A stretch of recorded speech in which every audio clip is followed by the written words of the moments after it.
За сайн байцгаана. Би эмэг судлаач Шимж Бацгүй байна. За өнөөдөр миний ярих сэдэв бол нэрийн зовлон тохиолдол өвчнүүдийн эмэг судлалын шинжилгээ.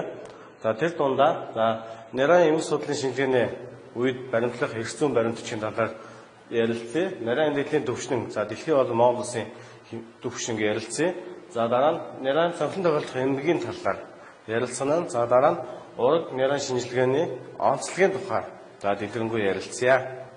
За эхлээд нэрийн эмэг судлалын шинжилгээ ураг нэрийн эмэг судлалын шинжилгээнд хэрэглэгдэх эрх зүйн баримтчийн талаар танилцуулъя. За мэдээж Монгол Улсын стандарт цогцын стандарт D-53-77/2004 цогцын шинжилгээний арга эмэг судлалын оншин бүтэц. За энэ бол хүн болгон мэдж байгаа эмэг судлаач биш болгоны ширээний ном гарын авалгыг ашиглаж байгаа. За дараа нь эрүүл мэндийн сайдын 2017 оны А55 тоо тушаал нас орчин цогцлын өвлийн шалтгаан болон өвчний онш зөв тогтоосон эсхийг тодорхойлох эмэг судлалын шинжилгээ хийх журам. За дараа нь бол мэдээж ураг нэрийн шинжилгээнд хэрэглэгддэг өдөр тутмын хэрэглэгддэг сайдын тушаал бол 2017 оны А207 тоо тушаал эхийн эндэлийг тооцох бүртгэх хэлэлцэх журам.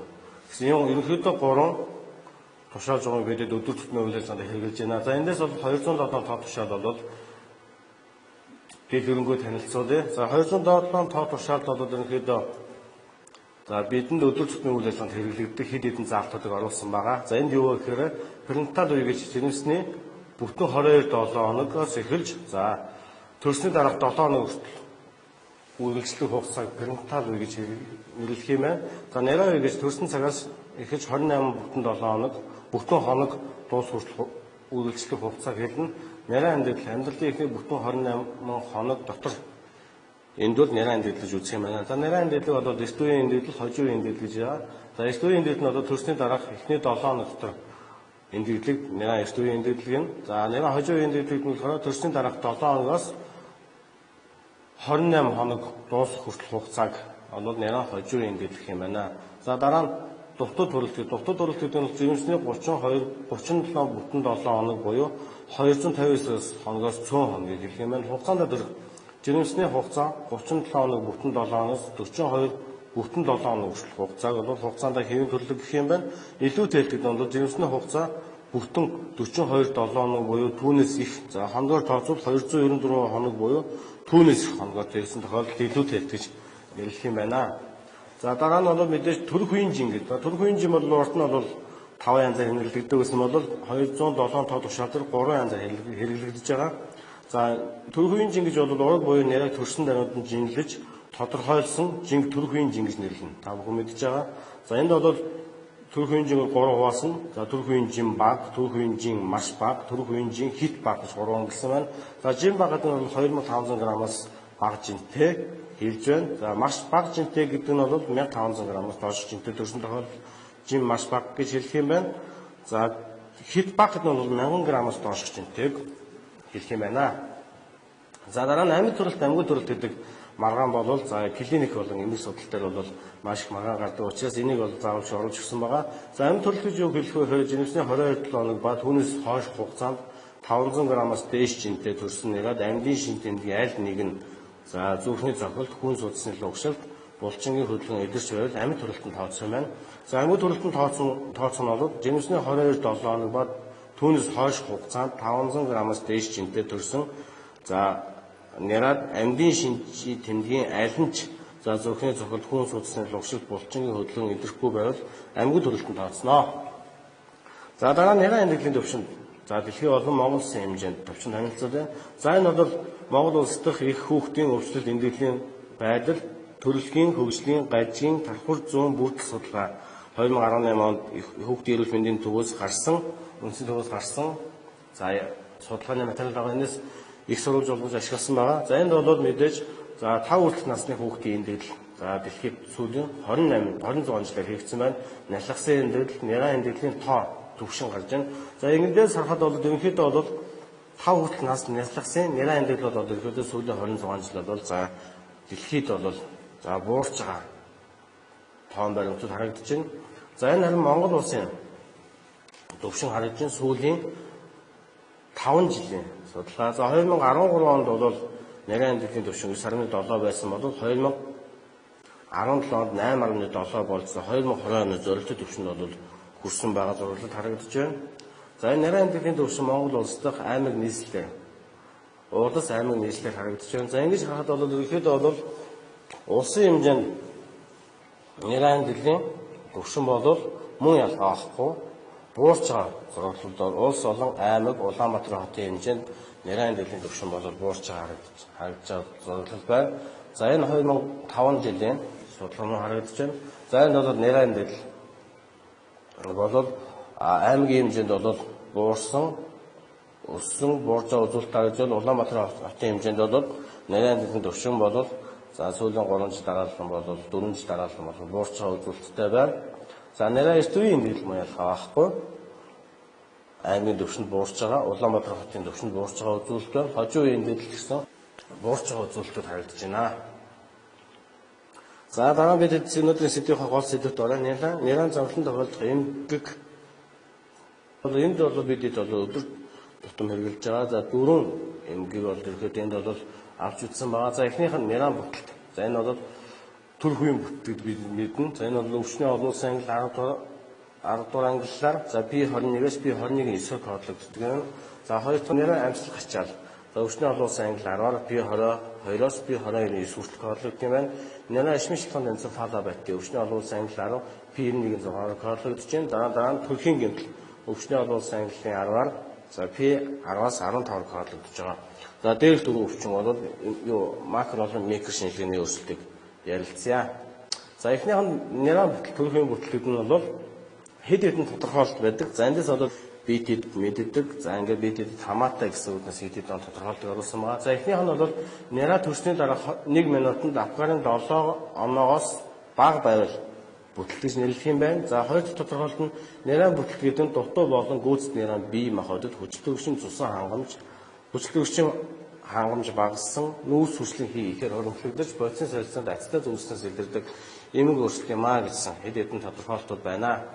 За төрөх үеийн бүтэлт бол мэдээж төрөх үеийн хүнд бүтэлт гэж байна. За төрөх үеийн хүндэвтэр болон хөнгөн бүтэлт гэж бас байдаг юм байна. За энэ бол хүнд бүтэлт нь юу хэлэх вэ гэхээр нарийн төрөх үеийн зүрхний цохилт минутанд 100-аас бага ба доктортой буюу удаашрж байгаа амьсгал байхгүй буюу сааттай арьс цонхоор булчин тооноос төрсний дараах 1 минутанд апгарын оноо 0-3 оноотой байвал за хүнд бүтэлт буюу цагаан аспекс гэж. За энэ зүгээр ингээд тодорхойлсон байна.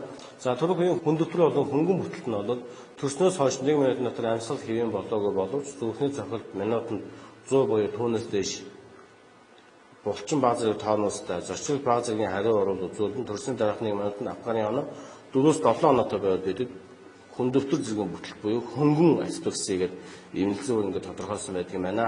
За мэдээд бүтэлт нь хүргэж байгаа шалтгаан бол хэд хэдэн шалтгаан байна.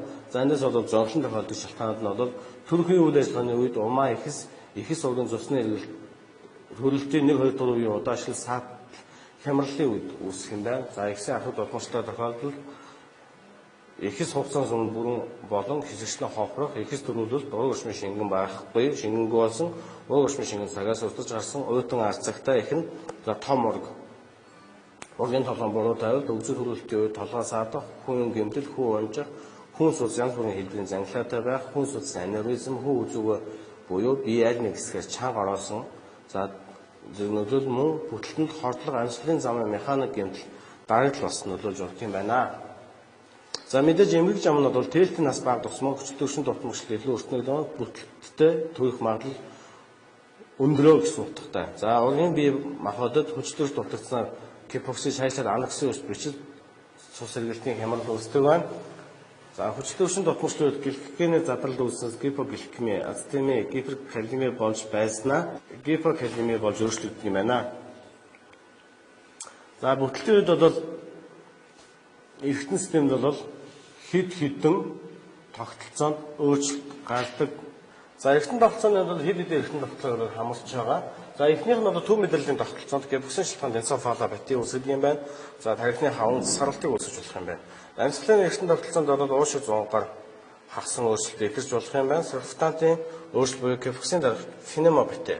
За энэ тогтолцоонд өөрчлөж байгаа өөрчлөлтүүд бол зөвхөн эмч судлалын шинжилгээгээр илэрч байгаа макро өөрчлөлтүүдэд хамаарах юм байна. За зүрх судасны тогтолцоонд бол зүрхний эндокардд ишмийн шалтгаанд үхчил үүсэх юм байна. 3-5 давхрын дутмагчлал үүсч болох юм байна. Бөөрийн хурц дутмагчлал үүсч болох юм байна. бөөрийн судасны тромбоз үүсч болох юм байна. За хоол сурал хэрэгтэн тогтолцоонд өвчтөд энтероколит, бодисын солилцооны ацетоз, цус урагшлын хам шинж, хоёрдогчид архлаа дутмагчл үүссэн шинжүүд илэрдэг. За түрэг үеийн хүнд бүтэлтийн үед илрэх эмх судлалын шинжилгээний онцлог. За энэ бол маркер өөрчлөлт ярэ. За нэрад хос бүтэлт үүсч богино хугацаанд хүн төрөсөн үед дотор эрхтнүүд жижиг саргалтууд үүснэ. Архаг бүтэлтийн үед уушнаас фермент ихээр ялгарч цусан бүлэн хайруулснаас цус бүрэн задарч шинжилгээний үед шингэн хар хүрэн бивэн цустай байна. Шингэн цусан цогцын тод их хэмжээтэй үүсэх нөхцөлийг бүрдүүлдэг юм байна. За энэ бол хос бүтэлтийн үеийн нэрийн дэглэлийн тохиолдол харагдаж байна. За энд бол илэрч байгаа эмэр судлалын өөрчлөлтүүд цагаан аспектс. Дотор эрхтнүүдний суд саажин телевизээс дотор эрхтэн рүү цус дүүрэлт үүсэн арьсны өнгө цонхохор харагддаг юм байна. За нүүр цонхны арьс цээжний дээд хэсгийн арьс нь жижиг цэвэрлсэн сарвтад үүсэх юм байна. Мөн ялгаа авахгүй цусрагчл үүсч болно. Зүүнний хаталтын ормуудаар бол цусрагчл үүсэж байгаа. Сураглал харагдаж байна. За энэ бол хөх аспекс юм. За энэ бол арьс хүрэнтэй жирэмсэн бол хөх аспекс гэж бид бүхэн мэдж байгаа. За ер нь бол арьсны өнгөөр бидэд маркераар харж иж хурц болон ахаг гипоксиг бол таньж мэдэх боломжтой юм байна. За хүрээ агам том хэмжээтэй цогцын тол үүсэх ба энэ нь цогцын цус шингэрч биеийн доод хэсэг рүү шилжсэн үед харагдаж болох юм байна. За ахаг болон хурц бүтэлтэй бидэд энийг анхаарах ёстой. Механик бүтэлтийн үед сүмнүүдээс зунгаг шээс гарсан байж болно гэдэг. За заавал чи механик гэхээр мөн ялгаахгүй хурц бүтэлтийн үед ч гэсэн голдуу юунаас бол спинктер булчин суларч зунгаг гарч зунгаг дурагчны шингээр гарсан тохиолдолд бол тохиолдож байгаа. За дотор эрхтэнд илрэх эмх судлалын шинжилгээний өөрчлөлт. За энд бол уушны зураг харагдаж байна. Хурц гипокси үеийн маркер зураг харагдаж байна. За эрхтнүүдэд бол маш хэмжээний цус дүүрэлттэй байна. За гэлтэнээр бол тархмал цэгжилсэн цус харуулттай. За элэний капсул бага хэмжээний подкастны гематом элэнд орох капсулд цусан хураа үүсч болох юм байна. За цус дүүрэлттэй. За элэний капсулд орвол мөн ялгаа авахгүй сарвалтын голомтууд харагдаж байна. За хос бүтэлтийн үед бол бас сэрэ болцоход их өөрчлөлт өгдөг байгаа. За яадаг вэ гэхээр жижиг хэмжээний сарвалтад сэрэ болчихоо уушны гэлтэнд ор эпикардын дор сарвалтууд маш хэмжээтэй харагддаг байна. За энэ юутай холбоотой вэ? Дотор эрхтнүүдэд цус согсонгч вений цус дүүрэлт үүсч судасны хааны нэвчмтгий чанарыг гэсэнтэй холбоотойгоор за дотор эрхтнүүдийн гэлтэн доор болон эдийн сарвалтууд үүсдэг юм байна. За дараа нь цусны багралтын садлал үүсэнд холбоотой зүрхний баруун хөндөд цусан бүлэн шингэн цус үүснэ. За тэгээд тарьдаагийн тол бол үүсч болж байна. За энэ зураг бол зүрхний баруун тосгорын болон зүрхний эпикардсын сарвалтууд бол харагдаж байна. За харин микро өөрчлөлтөөр тархины зураг харагдаж байна. Микро өөрчлөлт юу харагдах вэ гэхээр бүтэлтийн үед бичил судасны цус дүүрэлт харагдана. За энэ тохиолдолд бол ерөнхийдөө эпидемийн доод болон тархины эдийн хэлсэн судасд бол маш хэмжээтэй өргөссөн байна. Маш хэмжээтэй цус дүүрсэн байна. За хаан үүсч болох юм байна. Сав архнад сарвалт. За хажуу бол эпидемийн доорх бичил сарвалтууд үүсч болох юм байна. За эдэд голомтлог болон тархмал өвчтөд үүсч болно. Гиппокамп болон бүхний эсрэг эргэшүү өөрчлөлт болно. За ерөнхийдөө бүтэлтэнд ахаг болон хурц бүтэлтээс шилжиж байвал бид заавалч гиппокамп болон баг тархинаас эдийн шинжилгээнд орж гиппокампын болон бүхний эсрэг бид заавалч харах хэрэгтэй болж байна. За уушинд цулцсан хоолны дасвчин хэлсэн сулсан цус дүүрэлт үүснэ, сарвалт үүсч болно. За цулцангийн өндөд урагш машины агуулгын харагдаж болох юм байна. За гуурсан хоолой хувцар өвчр хохорч хөндөд гуйцсан харагдаж болно. За харин бөөрөнд бол холцод авах цус дүүрэлт үүсч болно, цус согсонч үүсч болно, тархи согоонцын голомтлог болон тархмал өвчлөлүүд үүснэ. За бөөрийн дэд улчаад бол уурын авсгын ховрол үүснэ, цус дүүрэлт үүснэ. За тархилаг болон холцлог давхрыг хамарсан сарвалт үүсч болох юм байна. Тархилаг болон холцлог давхрыг хоёулыг нь хамарсан цусрахыг өвчл үүсэх юм байна. За эдгээр шинжүүд нь бол бүтэлтийн үед илэрч байгаа микро өөрчлөлтүүд. За дараагийн тохиол сэдв бол нэрийн амьсгал гачаалын хам шинж, өвчний олон улсын англи 10-аар B22-оос B22-ны 9 үүсэлт хооллогдож байгаа юм байна. За энэ нь та бүхэн мэдж байгаа. За дөрвөн хэлбэртэй. За энэ бол хяалын мембранд хэлбэр, сулцан авчтад хэлбэр, за хаавчлаг болон цусрагч, зурагч машинаар хахан бүтлэг гүнзгийх гэсэн дөрвөн хэлбэртэй байгаа. За ер нь бол амьсгал гачаалын шалтгаан бол сургалтын үүсэх болон ялгаруулах үйл ажиллагааны дутагдaltaй холбоотой, сургалтын чанар хангалтгүй байхтай холбоотой, сургалтын хориг болон задралтай холбоотой юм байна. Уушны эдийн бүтцийн дутуу хөгжлөс шалтгаалдаг юм байна. За эдгээр шалтгаануудад нөлөөлөх хүчин зүйлс нь бол дутуу нэрэ, оргийн халдвар, перинатал дөрвийн хүчтэй хүчин дутмагч бүтэл болон эдгээрийн улмаас уушны ишеми, ацетоз их жирэмсний диабеттай байх, төрөх үеийн хурц цус алдалт нөлөөлөх юм байна. За амьсгал ачааллын хам шинж үүсэх давтамж нь за дээрх сурлаас харахад бол хэдий дутуу байг төдий чинээ амьсгал ачаалал үүсэх давтамж нь өндөртэй харагдсан. За ингээд харахад бол 27 7 төрөвл 80-аас 82-аас 88% нь амьсгал ачааллын хам шинж үүсэх эрсдэлтэй юм байна. За энэ мэтчлэн бол ингээд бол за 37 хоног ба түүнээс дээш хоногтой бол гүйцэтнэрээд за 1-2 хувьтад нь бол амьсгал ачааллын хам шинж тохиолдож болох юм байна. Амьсгал ачааллын хам шинж нэрийн эндэглийн 30-аас 50% эзэлдэг. За эндэглийн өндөртөө эмгэг байна. За эмгэг зам бол амьсгал ачаалал нь эмгэг замын гол механизм сургалтын дутагдaltaгаар холбоотой сургалтын үйл ажиллагааны холбоотойгоор тайлбарлагддаг юм байна. За хяалын мембран хэлбэр. За энэ бол сургалтын нэлгэжлэлтийн дутмагчаас уушны эдийн дутуу хөгжлөө үүснэ. Энэ үед уушиг агаалжлгүй хүрэн улаан хүнд нягт элэг мэт бүтцтэй болохоор шууд нүдээр харах боломжгүй. За дээр тохиолдол тодорхойлолт бол эмгэг судлалын Маркс шинжилгээний үед илэрч болох өөрчлөлтүүдийг хэллээ. За энд харагдаж байна. За уушиг агаалжлт байхгүй хүрэн улаан хүнд нягт элэг мэт бүтцтэй байх гэж байна. За тэгтээ бид пневмобитийг бол бас боломжгүй. Шууд нүдээр хараад пневмобитийг анжилж боломжгүй. Макраар бол маш хэмжээний чиглэлээр улаан хүрэн цус дүүрэлттэй харагдах юм байна. За микро бол цолцонгийн ханд бол цолцонгийн ханд бол за хяалын хайцад бол үүссэн. За ихэнх цолцонгийн ханууд бол атлектаз болсон харагдаж байна. За атлектазтай хэсэгт хяалын мембран үүсэхгүй байж болох юм байна. Хяалын мембран цолцсон хагас зөндөө бүтэн бүрсэн байдаг юм байна. За тэгээ хэлсэн судасны болон венес судасны цус дүүрэлт цулцсан цус харуулт хаван үүсч болох юм байна. Муу ялгаахгүй цулцсны хөндөд болон уурсан хоолойнд 9 дегреесэд харагдаж болно. За цулцсан авчлалт хэлбэрийн микро өөрчлөлтөнд харагдаж байна. Атлетазын үед агаалжлтгүй. За цулцсны хөндөд нарийн цус сэдвэртэйгээр ялгарч харагдана. Уурсан хоолой болон уурсан шиг хөндөд хэлэгдээгүй хучуур нь өрчрөх хөндөд нарийн харагдах ба ихэнх хөндөд хогорсон хувцуур дүүрэн харагдана. Уурсан хоолой ханд уян холбогч эдэн ширхэг үүсээгүй байна. За тэгэхээр бид цулцсан авчлалт хэлбэрийн үед уурсан хоолой ханныхаа бүтцийг бид эргэн санах хэрэгтэй болж байна. За хаваачлалт болон цусгчлын хэлбэр. За энэ бол хам шинжин цусны судас ялангуяа хэлсэн судасны ханы нэвчинтийн чанарын хямрал үүсэнд холбоотой уушин цус харуулт дархмал хаван үүсэх юм байна. Энэ ялангуяа дутуу хөгжил бүхий уушны фибринийг задлах ферментийн дутмагчтай холбоотой үүсэх юм байна. За энэ бол хаваачлалт болон цусгчлын хэлбэрийн макро зэрэг харагдаж байна. За уушин бол макроор мэдээж ээжний хөндөд өрөхгүй харагдана. Гэлтэнд том хэмжээний цус харуултууд үүсэх юм байна. Хүнд чилгэж тогтцтой байх юм байна. За зүслэлт бол зүслийн талбаас их хэмжээний цусрахаг хөөсрөх шингэн урсан гарч байна.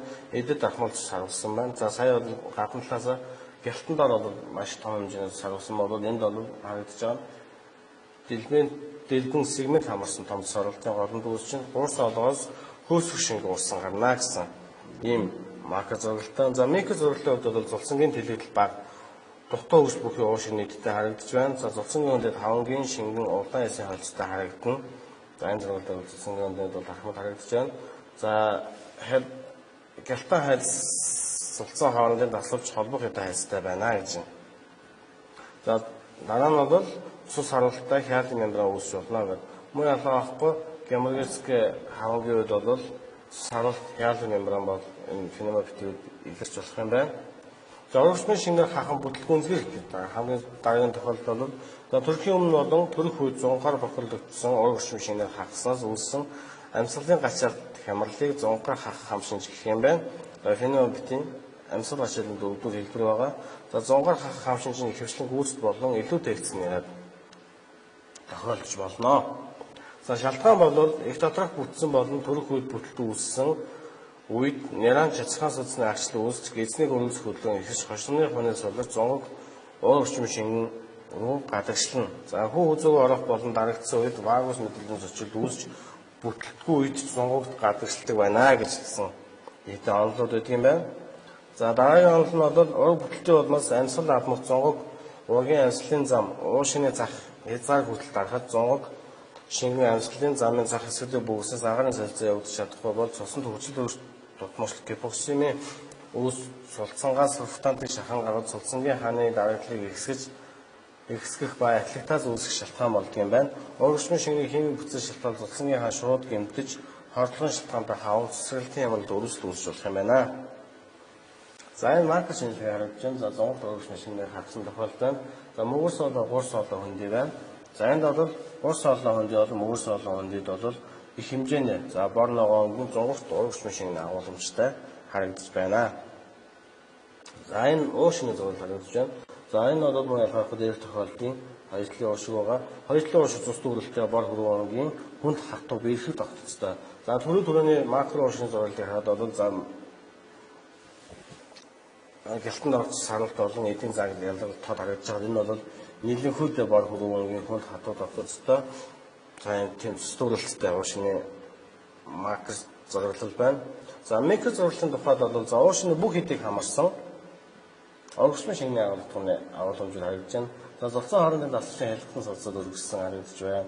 Зулцсангууд тэлэгдээгүй, гур соолоо болон зулцсангийн дээр урагшмын шингийн агуулгатхан болох хавтгайс, өөхөн тусал, хайрс, үс цустай харагдаж байна. За энэ бол энэ байна. Гур соолоонд идэх, за урагшмын шингийн агуулгатхан. За зонголт байна, хавтгайс энэ харагдаж байна. За өөхөн тусал, хайрс, үс цустай мас харагдаж байна. За дараагийн эмгэг нь ишмэшлтэн энцефала байтэ. За энэ тодорхойлолт бол тархины эдэд цэсэн хангамж болон хүчлэр тутамшлаг болоос үүссэн тархины эдийн эмгэг мaalс тайлбарлагдсан байна.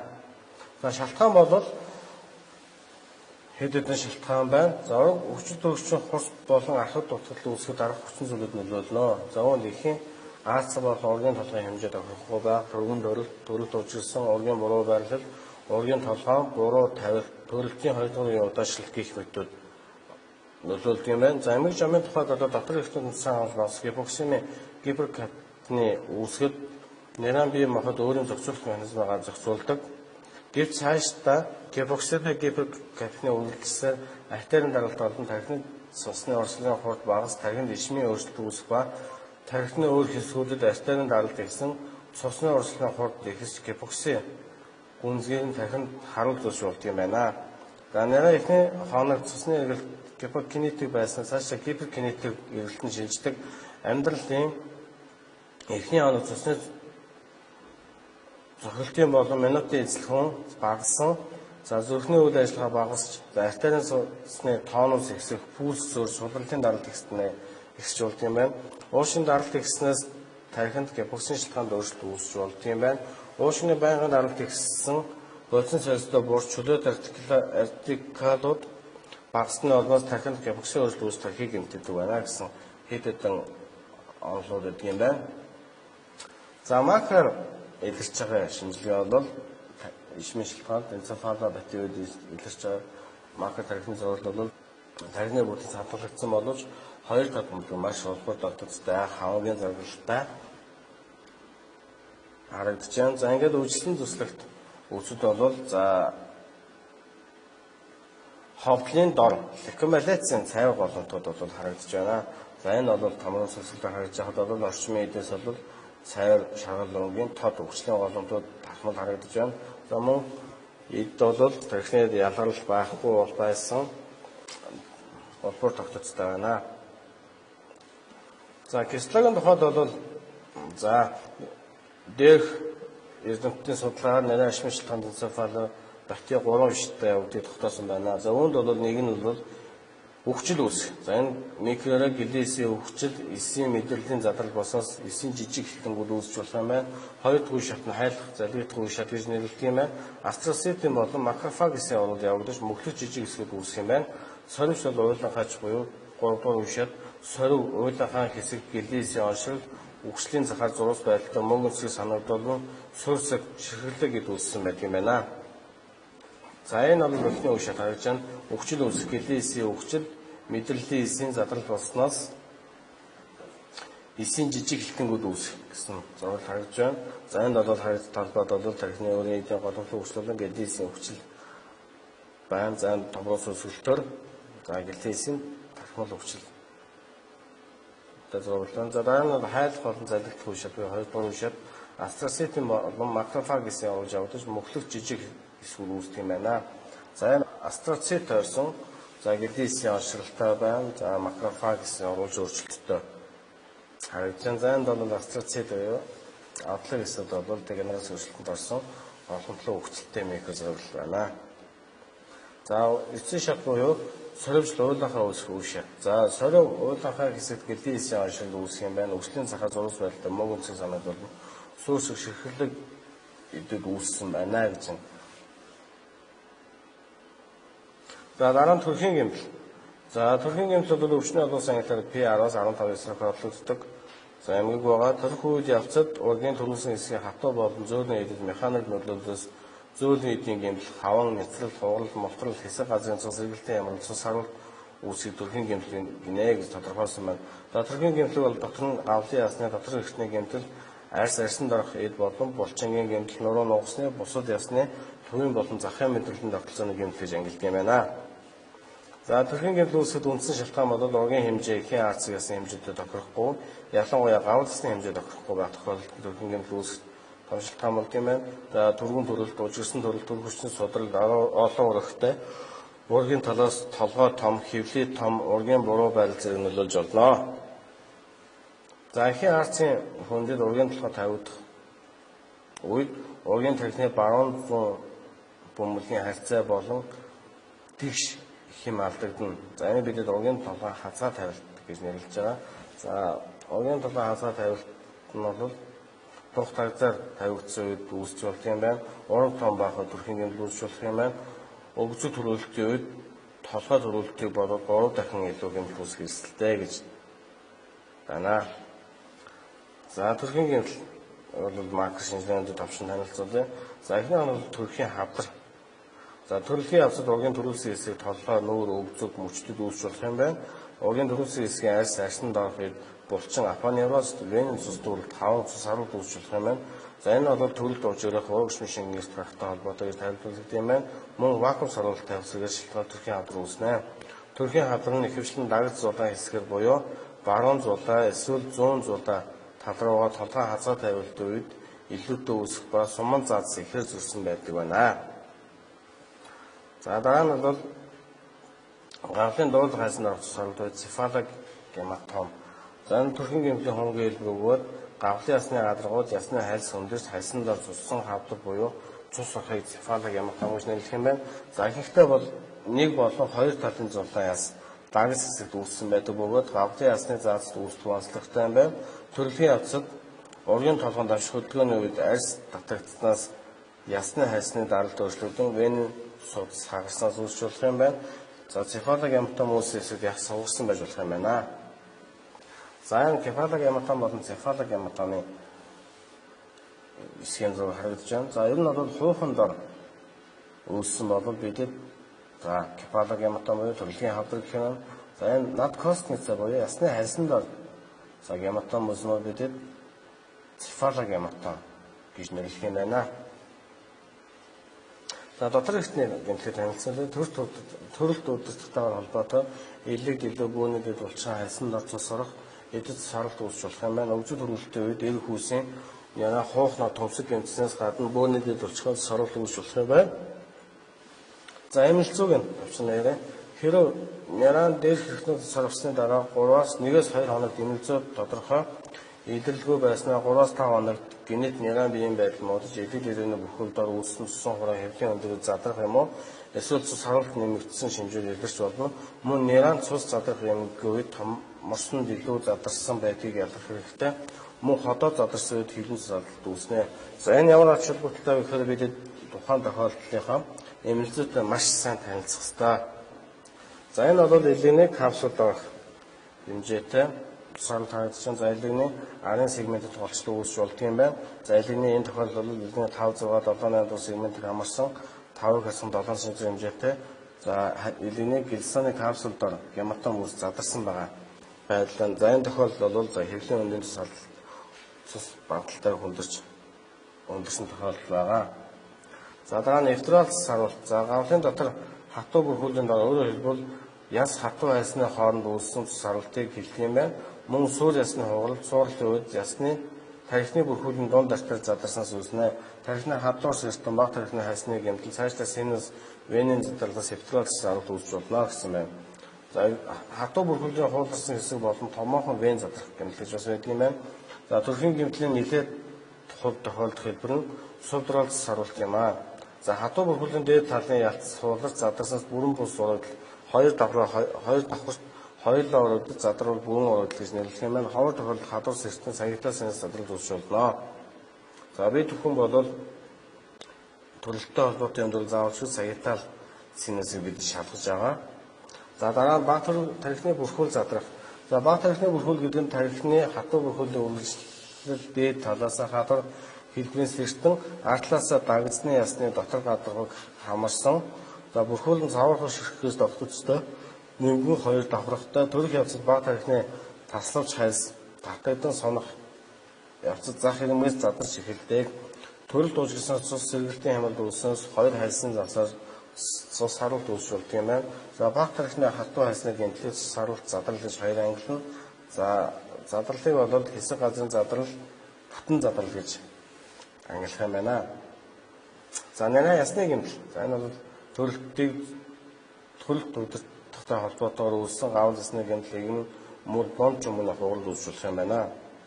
За нэрэ гавл ясны гэмтлийг бол гавл ясны хугарал цуурал дарагдал заад саралт үүсч болно. Нэрэ гавлын ясны зуудаа чамархаа дух дагсны яс зарим үед суур яс нүүрний ясны тохиолддог. Гавлын ясны хугарал дарагдлын шууман үүрсэн хэлбэртэй байж бөгөөд маш ховор тохиолддог юм байна. Их уутай арцтай тохиолдолд их барихын хавчуу тавих үед болон төрөл буруу удирдсан үед гавл яс болон хүзүүний ясны гэмтэл хугаралт үүссэн байж болдог юм байна. Төрхийн гэмтэл бүтэл зэрэгс тархинд сарах хаан гэхэр үүснээс тарих хэсгүүнээр ихсэж их тарих урттай тарих шаантал буюу чихэл үүсч болно. За нэрэ нуруу нугасны гэмтэл. За энд бол ерөнхийдөө нуруу нугасны гэмтлийг хийгээд хуваасан байна. За хүзүүсийн гэмтэл C1-ээс 4 байж болно. C3-аас 4 буюу өрсний саажил үүсч болох юм байна. C5-аас 6 мөрний сүлжээ гэмтэж болох юм байна. C7-аас T1-ийн хооронд доод хэсгийн саажил үүсч болох юм байна. C5-аас T1-ийн хооронд дээд мөчний саажил үүсч болох юм байна. T1-ээс T10-ийн хооронд C1-ийн гэмтэл, L1-ээс L4-ийн хооронд арсан хэсгийн гэмтлүүд үүсч болох юм байна. За нэрэ эргэм хугарах. Дарааг нь бол за төрхийн гэмтлийн 0.5-аас 3% эзэлдэг. Том урагтай арцд урагшлтын үед гар мөр унцны буцаан оруулах ажлын явцад төрөх хүчний судрал өөртөө ачтай үед эргэм хугарах гэмтэл тохиолдож болно. За боглоо болсон дунд чумаг хугарах. За ховор тохиолддог өвчтөд төрүүлсэн үед хөл дунд чумаг толгой төрүүлсэн үед гар шуу хугарсан байж болдог юм байна. За дараа нь бид орон нэрийн шинжилгээний энэ судлалын онцлогийг товчхон танилцуулъя. За бид антинатал интернатал гэж мэдж байгаа. За антинатал үеийн төрлөг эхлэхээс өмнөх орон их дотроо эндсэн бол антинатал үед эндсэн гэж ярих нь. За интернатал үед ломоо үзэл 4 см-ээс дээш нээлттэй ямаа маслж игдэж төрөлгийн 2 дугаар үед дуусах хүртэл хугацаанд орон их дотроо эндсэн бол интернатал үедээ гэж нэрлэх юм байна. За антинатал үед дотроо эндсэн бол за хэд хэдэн шинжээр тайлбарладаг. За нэгдүгээр дэст үе буюу эхний 6 цагийн дотор ураг амгүй болох, ураг амгүй болоод ойролцоогоо 8 цаг, ураг амгүй болоод ойролцоогоо 36, 3-аас 4 өдөр нийт 7 хоног гэсэн хоногуудыг бидэд ингэж судлалын маркер шинжилгээгээр бол ялгаж өгөх боломжтой юм байна. За энэ мэдээлэл бидэд антинатал үед ургийн тохиолдолд мацез үүсэж байгаа. Мацез нь юу гэхээр их дотор ураг амгүй болсон дараа үүснэ. Мацез гэдэг нь латин хэл нь носон зөөлрсөн гэсэн утгатай үг юм байна. За арьс зөөлрч, арьс хуулран, биеийн хүндийн шингэн өрөмтлөдөж болон өнгөс давхраг зөөлрч, өнгө нь хувирдаг, амнийн бүрхүүлийн шингэн болон ургийн эд автодиз өөрчлөлтөнд орсноос хамаарч материалын өөрчлөлт янз бүрээр илэрдэг юм байна. Амьгүй ургийн материалын өөрчлөлтүүд хугацаагаар ялгагддаг гэдэг нь дээр за хэлсэн 6 цаг, 36 цаг, 3-4 өдөр 1-7 хоногор бол бидэд материалын эвлэлээр бол бидэд хугацааг нь бол тодорхойлох боломжтой байна. За дараа нь автолиз гэж. За мэдээж автолиз бол эхийн эсийн өвчл байгаа. За эхийн эсийн өвчний шат бол 3 шаттай үйл эрхийг өөрчлөлт буюу некробиоз, эдийн бүрэн өвчл, үгдсэн эд үрслийн эсүүдээр цэвэрлэгдэх гэсэн шатлалаар явагддаг юм байна. За үгдсэн эсүүд ферментийн үйлчлэгийг хайрын задлалтай холбоотой хоёр ойлголт байдаг. Нэг нь болохоор автолиз. Энэ бол бид түүхний хэрэгжилж байгаа нэршил үгдсэн эсүүдийн дэс зам хаагаж эсийн эсгүүдийг хайрлуулан задлах. За хидролиз эсийн өвчлөн өрөвсөл өрнүүлдэг цугларсан эсийн цугларсан өрөвслийн эсүүд лизосомын ферментүүдтэй экзоцитозоор гадагшлуулж үгдсэн эсүүдийг хайрлуулдаг гэсэн ийм хоёр процесс явагддаг юм байна. За эхлээд ураг эхний 6 цагт их дотор ангуу болсон макро өөрчлөлт харагдаж байна. За арьс болон нүүрний эсийн гипереми, цээж хэсгийн зэрэгсэн сарвалтад үүсгэх юм байна. За ураг ангуу болоод ойролцоогоор 8 цаг болсон макро өөрчлөлт харагдаж байна. Арьс бууж 1 см хоштой хэсэгчилсэн материалс үүсэж болох юм байна. За ураг ангуу болоод 36 цаг болсон тохиолдолд бол ойролцоогоор гэж ярьж байгаа. Гавзын ясны заацууд зөрсөн байдаг юм байна. Арьсны өнгөс давхрахнаар зулгарч материалс болсон хүн улаан өнгийн болсон байж харагдана. За ураг ангуу болоод 3-4 өдөр зургийн арьс тархмал материалс болсон улаан өнгийн болсон байна. Их биеийн харьцаа их бие бол мөчтэй харьцаа алдагдсан. За хэлбэрдээс алдагдсан байна. За 1-7 хоногоос тохиолдолд арьс тархмал зулгарч бор шаргал бол толгойн бүт зардагч зөөлрч заарцууд хооронд салсан байдаг юм байна. За интернатал үед бол сая ярьсан. За гэхдээ бидэд интернатал үед эндсэн бол заавалчгүй кардиотокографиг бидэд унтах ёстой бол тааж байна. За төрөлхийн 1-р эхлснээс хойш төрөлхийн 2-р улс хүртэл хугацаад ураг их дотор амьдсан бол бид интернатал эндэглийн за умаа хүч 4 см дээш нээлттэй уман басал жигдэрч минутанд 3-аас дээш 40 секунд үргэлжлэж байгаа баслаар бид төрөлхийн 1-р эхлсэн байна гэж үзэх юм байна. За эмч судлалын шинжилгээний онцлог.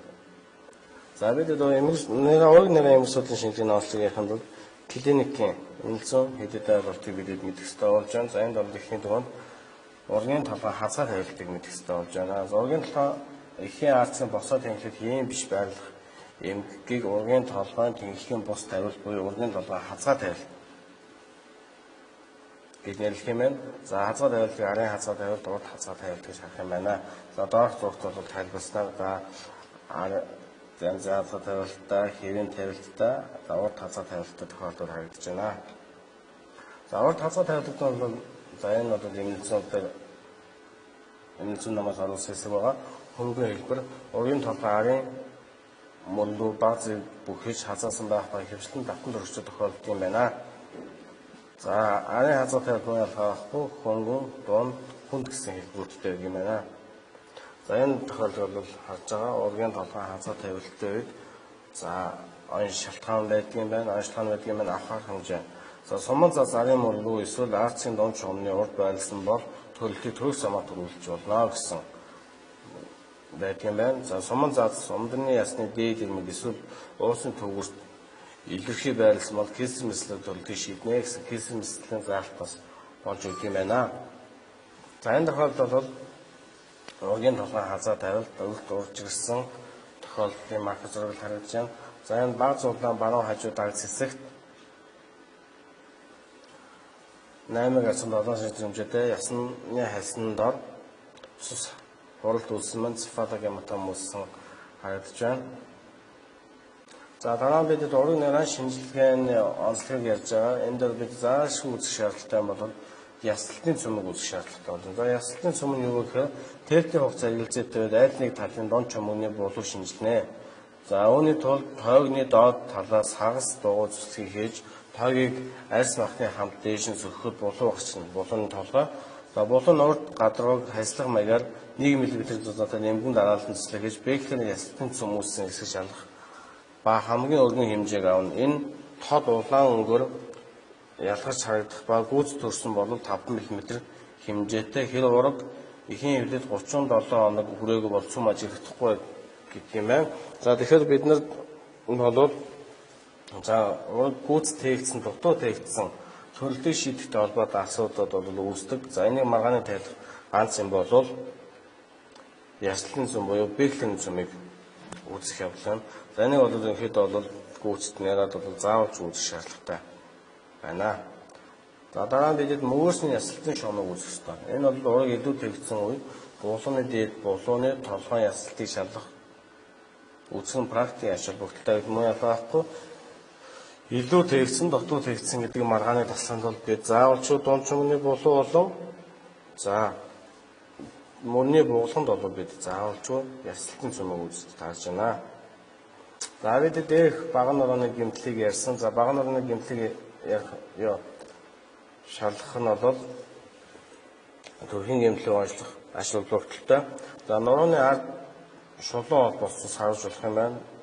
Гэмтлийн үед нурууны нуглам шалгалт нугасны сувгийг нэнэ. За дээрх маягаар нээн. За сувгийг нээсний дараа нугасны хатуу бүрхүүл мэдрэлийн судас англианы гэмтэл сарвалтыг шалгаж үзэн нуруу татагдах гэмтэх нь говьдон хүзүүний доод сэр нурууны эхний үеэд тохиолдож байгаа учраас заавалч сэр нурууга хүзүүний хэсгээ шалгаж үзэх хэрэгтэй. Нугасыг авахын бүрхүүлний гадна талыг нугасыг авсны дараа дэлгэж дотор талыг шалганаа. Ингэж үснээр хатуу бүрхүүлийн цус сарвалт язрал зэргийг илрүүлж болдог юм байна. Нугасыг гадна талаас нь шалгаж уртааш нь зүсэж харуулсан хэсэгт нэцрэл уутан хөндий үүссэн зэргийг илрүүлж болдог юм байна. За дараа нь бол дунд чихний хөндийг бол бид заавалж шалгах хэрэгтэй. За хүүхдэд үжил сэжилж байгаа тохиолдолд дунд чихийг заавал шалгаж үзнэ. Мөн ялгаахгүй ягаад шалгаж үзнэ. За дунд чихний хөндий дээд ясан хасыг хохолж онгойлгоно. Нээсний дараа сонсголын яснуудын байдал за хөндий байгаа эдээ сас байгаа хэсгийг шалгах юм байна. За дараа нь бид чэжний хөндөд хий уралцсан шалгаж болно. За энэ шалгах арга бол усан сорил хийж үзнэ. За энэ бол пневмоторакстай тохиолдолд бол нярайд бол бидэд шалгах нэг арга байна. За чэжний ярьсыг өвчнөөс бүрэн чөлөөж хөндий үлсэн усж баруун зүүн талын 4 толгой харганы застраар за хатгаж үзэхэд чэжний хөндөөс хийм бөмбөлөг гарч ирэл усан сорил эерэг за хийм бөмбөлөг гарахгүй болвол усан сорил цөг гэж үзээд бидэд уушгинаа гэлтэн хайсыг бол за хийд цэг үүсч үүдийг сайдаж шалгах ёстой. За дараа нь бидэд ураг дээр ярьж байгаа хүн судасны дарагдлыг шалгаж үзэх. За энэ тохиолдолд хүү үзүүгээрээс хүн судас дарагдсан тохиол байгаа. Хүү хавтгаас дарагдсныг шалгахдаа хүн бэхлэгдсэн хэсгээс хэдэн сантиметр зайд байгааг заавалчгүй тодорхойлно. За энэ заасан хэсэгт бол хүн судас бол дарагдсан маркер дарагдлын шинжтэй за байна. За ингээд хүн дарагдлыг шалгахад заавалч бидэд хөндлөн цэцлэг хийж үзэх ёстой. За хөндлөн цэцлэг хийжсэний ач холбогдол юу гэхээр хүн судас 3 гурвалжин байралтай байна уу 3 нэг инээд орсон байна уу гэж харах ёстой. За энэ эхний зураг бол за харьцангуй хэвийн хэсгээс авсан хүн судасны хөндлөн цэцлэг харж байгаа. Хүн судас 3 судастай 3 байралтай. За энэ бол хэвийн байхад за тэмдэгсэн хэсгийн хүн судас бол за 3 судастай нэг инээд орсон харагдаж байна. За микроор бол мэдээж хүн судасны дарагдал бол за тулгуур эдэд сарж олон. Гэхдээ хүн судасны хөндөд бол үс саа боломж байхгүй байна.